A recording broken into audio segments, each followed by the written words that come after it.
Antichrist. End.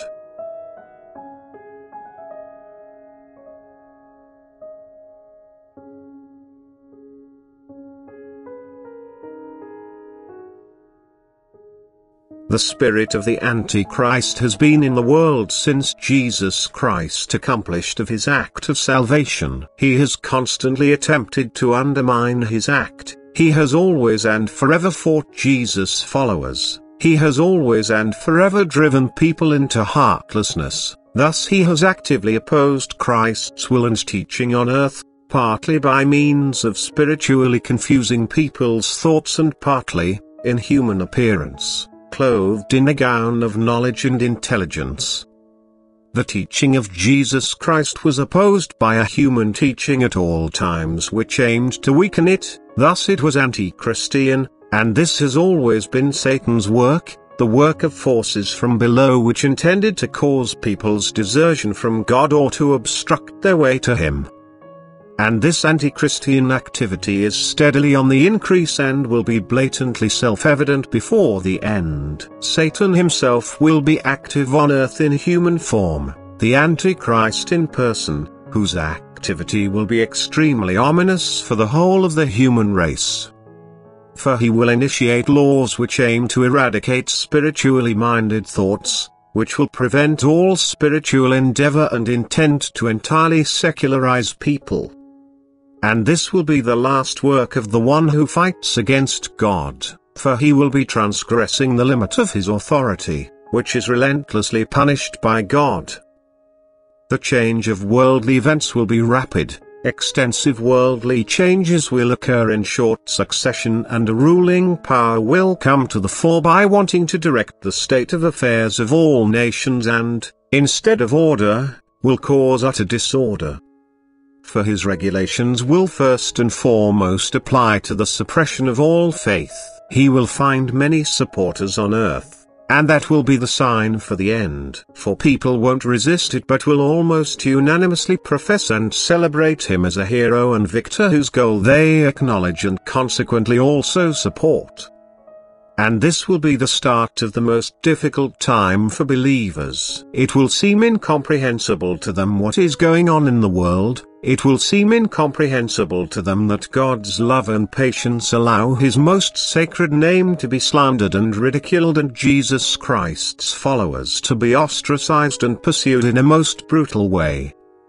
Yet they penetrate the truth of the divine word evermore, which has predicted all this, and thus they also faithfully commit themselves to God's guidance. The Antichrist rages in a most frightening way.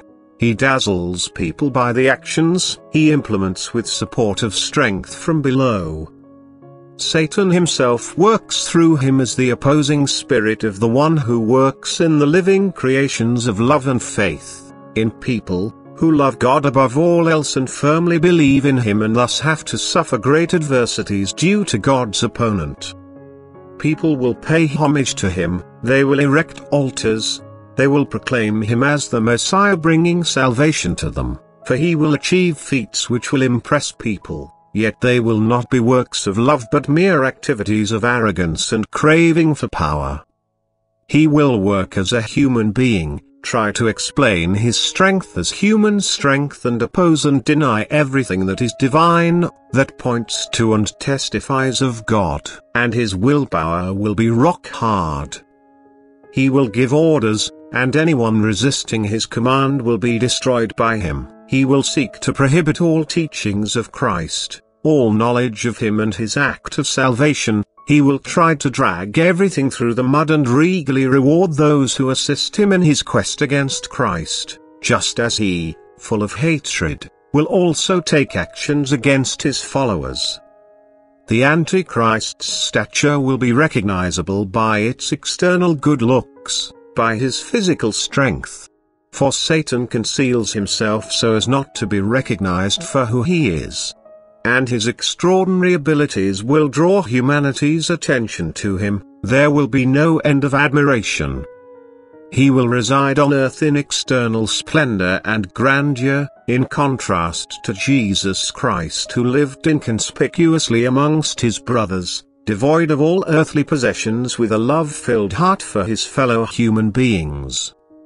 But the Antichrist's heart will be callous and unemotional towards all worldly hardship, and yet humanity will jubilantly applaud him, blinded by his external brilliance and strength.